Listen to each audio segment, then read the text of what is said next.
Welcome to the Real News Network. I'm Dharna Noor, joining you from Baltimore. There's a growing awareness that meat production puts a strain on water, land use, and habitats, and that it increases greenhouse gas emissions, which drives climate change.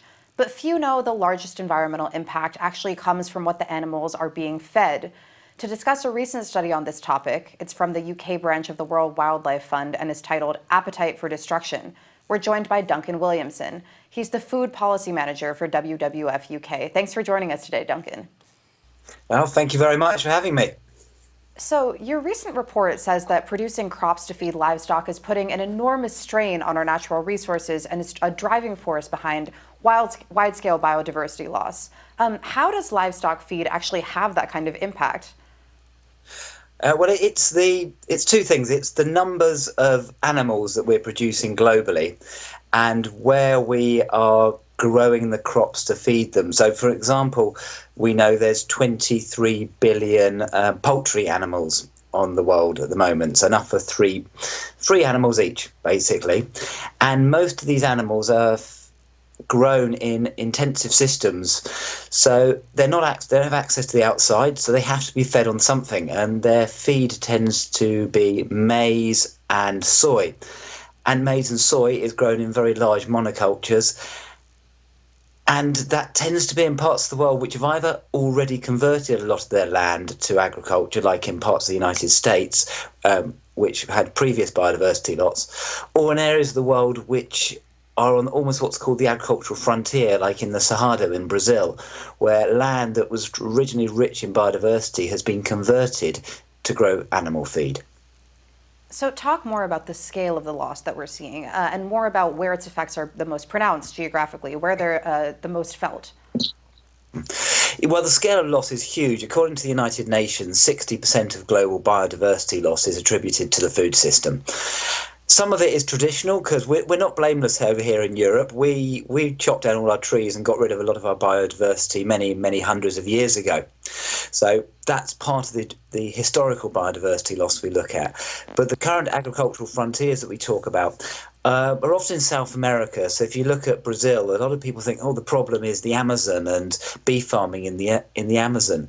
But it's not as simple as that. If you look just south of the Amazon, you have this amazing savanna called the Cerrado. And about 5% of global biodiversity lives in the Cerrado, from anteaters to jaguars.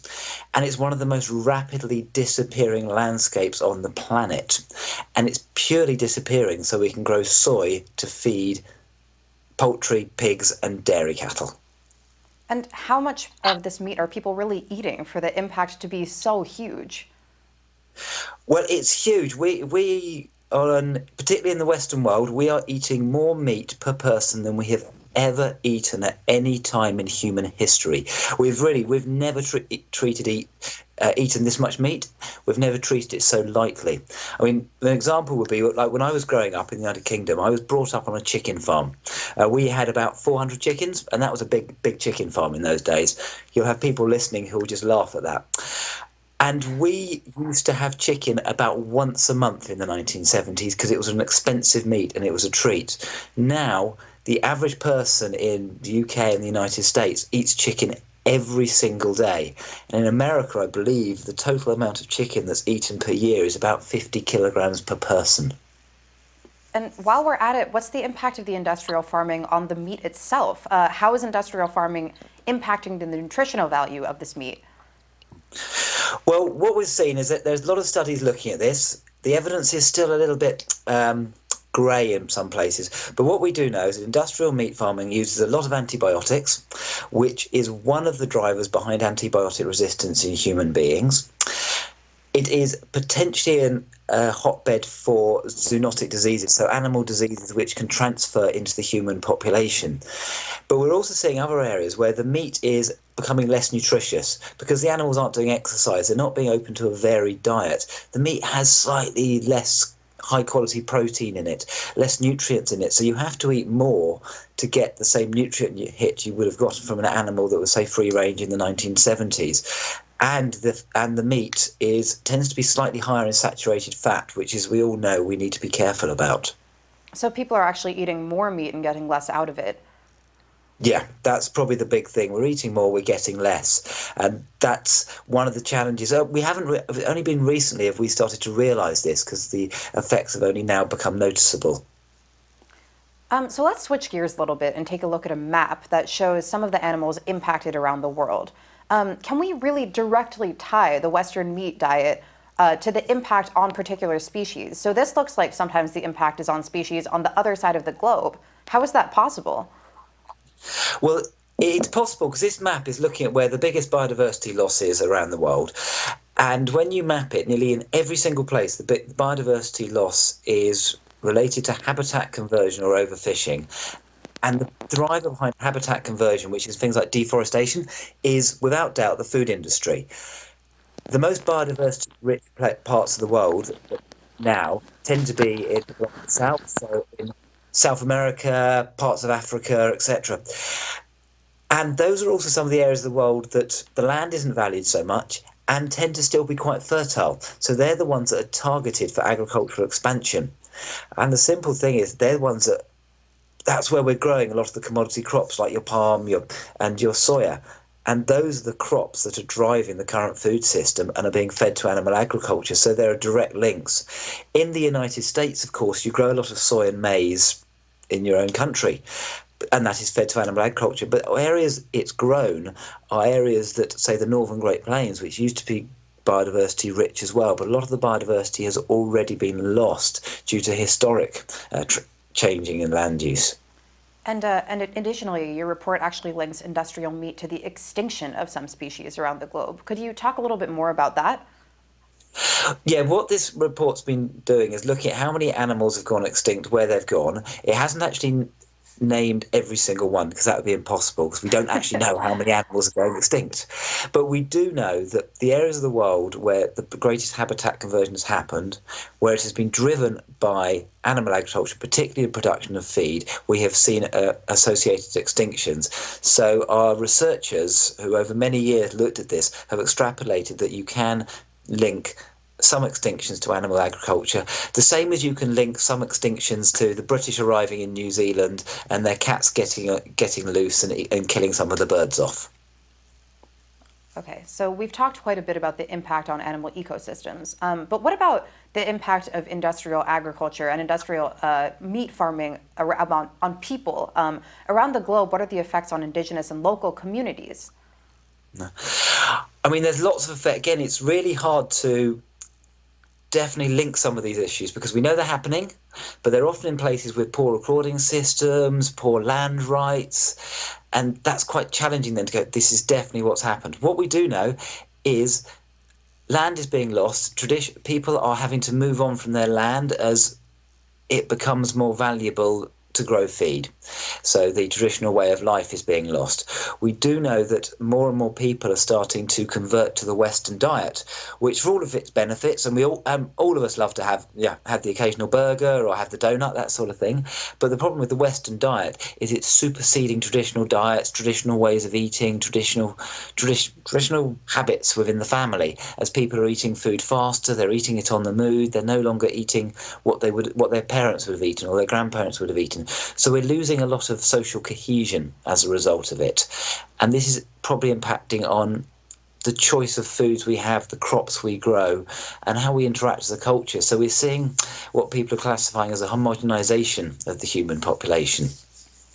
And beyond sort of the ethical argument to care for people and living things across the globe, why should people care about biodiversity? What could the impact of the reduction or extinction of certain species on the globe be as a whole? Well, I mean, it's simple. First of all, biodiversity is the baseline for our life. We need biodiversity. Without biodiversity, we would never have been able to grow any of the crops we have. It's really, really core to everything we do. Biodiversity provides ecosystem services. So at the moment, we're lucky enough to get bees pollinating our food. There's thousands of types of bees in the world. They pollinate our food for free, and that's essential. And they're all examples of biodiversity. Without them, we would have to pay for our food to be pollinated, and that would raise the cost of our food. We need all of we need biodiversity just for the natural air around us. It does things like it cleans the air, it cleans the water. Trees are really good at sucking pollution out of the air. And that's not just one type of tree, it's many different varieties of trees. You want to play golf, you won't get to have a good game of golf unless you've got a really nice, biodiverse, rich golf course with lots of varieties of grass going on it. So it's important for leisure time. It's been shown it's good for our well-being as well to be around nature and to be around biodiversity. So there are so many different benefits for it. And even down to a lot of our medicines originate from biodiversity. We know that we need to keep looking to nature to find some of the cures for the greatest diseases, because that'll give us the spark we need to keep being creative and move forward. And I know that most of the big pharmaceutical companies really look to biodiversity as being key for their future. So, can we slow or stop industrial farming from voraciously destroying forests and other natural habitats just by reducing meat consumption? Well, we think there's a variety of solutions. One is definitely, we need to look at how much meat and dairy we're eating. We're not saying go vegan. We're not saying go vegetarian. You don't need to do that. What we're saying is people in the West are eating too much, more than we need for health, and just more than we need, basically. I mean, most people in the United States and the UK eat about twice the amount of protein they need for a healthy diet. And lots of people don't even know you can get protein from plants. So we need to just eat a bit less meat. It's really that simple. Yes, have a steak, but maybe have it once every couple of weeks. If you're going to have chicken, don't have it every single day. Have it 3 or 4 times a week. Just think about our food. Or if you want it every day, have less of it. Some of the greatest cuisines in the world have got a little bit of animal protein, but not a great amount, because it's, look at Italian, Chinese, Thai, they've all got a bit of meat, but it's a flavouring, it's a treat, it's the extra bit that goes on top of the food. It's not the predominant centre of a plate. So it's just a case of reevaluating our relationship with food. So yes, have a burger, eat a sausage, eat whatever, but just think about it. And we're also trying to remind people that plants are really good, really tasty. There's about 7,000 edible species of plants. So I get quite frustrated when people go, vegetables are boring, and I can't live on vegetables alone, because they're really exciting. The flavours are so exciting in vegetables that let's start eating more plants. Let's make our diets more diverse and more exciting. And that's a really easy step we can make to reduce the overall environmental footprint of our food choices. So the population is obviously growing globally. And in light of this, is there some sort of alternative kind of meat production that wouldn't have this kind of impact and would allow people to keep consuming levels of meat, at least at the ones that you're suggesting? We've done work on this and we've looked at it. I mean, there's a role for every type of meat production. I'm not going to sit here and go, yes, one is bad, one is good. I think we have to take a balanced approach and look at every type of meat production. I think we need to definitely grow less meat. I think we need to practice what's called contraction and conversion. In the Western world, we need to eat less meat and we need to eat less livestock products, while enabling people in poorer parts of the world to have access to a greater protein source. So it's good for them, so they can start eating meat, because it's going to be part of their cultures as well as their development. But we need to look at more pasture-raised livestock. We need to eat more pasture-raised livestock. We need to have significantly less industrially reared livestock, and that is industrially reared. We need to reduce stocking numbers, and that would overall change the picture. And if we just did things like that and we had a balanced system, I think we can get to the future we need to get to, but we do need to look at it. We also need to explore what we feed the industrial livestock. It is crazy that we're feeding food that could be either fed to people or is grown on land which could be used to grow food for people, and feeding it to animals. I mean, the land that's being, say, used to grow soy or maize, imagine if we use that to grow vegetables and fruit. We'd have so much more benefit from it, so much more healthier diets, and it would make fruit and vegetables a lot cheaper for us to eat. So instead, we need to look at other things of feeding livestock. That includes food waste, that includes insects like black fly larvae, but it'll also include things like looking to the seas and can we grow algae as animal feed as well. Okay, Duncan Williamson from WWF UK, thanks so much for joining us today. Yep, thank you very much for having me. I've really enjoyed it. And thank you for joining us on the Real News Network.